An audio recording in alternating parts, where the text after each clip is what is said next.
Aleshores, aquesta situació de crisi política, econòmica profunda, com no l'hem viscut ningú dels que estem així, perquè no veig així ningú que hagi viscut el 29, nosaltres hem viscut. Ni els més majors l'heu viscut, no presumiu.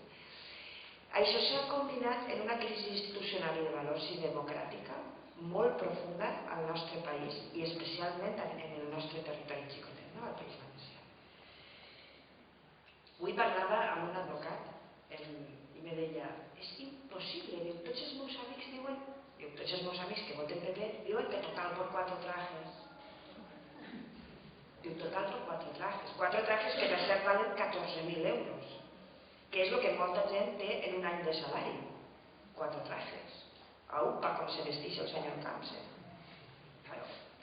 Però és que no són 4 trajes, i tots sabem que no són 4 trajes, que els trajes són la guinda del pastís, de la Gürtel, que era, mira, com que ens has fet molts favors i hem expoliat prou al poble valencià, doncs això fa que te sentes guapo per alimentar la teua vanitat, que cada dia està més allà.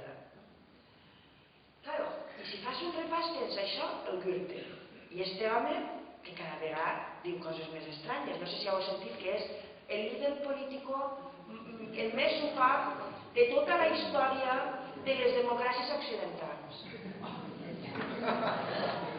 Tela.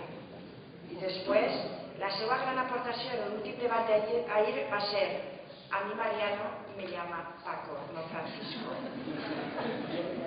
Esa es la gran aportació d'este senyor, que a mi se m'agrada molt la copla. Hi ha una copla que diu, no me llames Dolores, llámame Lola, que ese nombre en tu boca será amapola, pues eso es igual.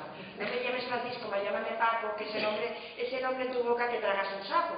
Bueno, jo és el que se m'acudia, perquè a mi se m'hi ve molt, a mi me dona per cantar. I perquè no tinc veu, si no, pues la cantava.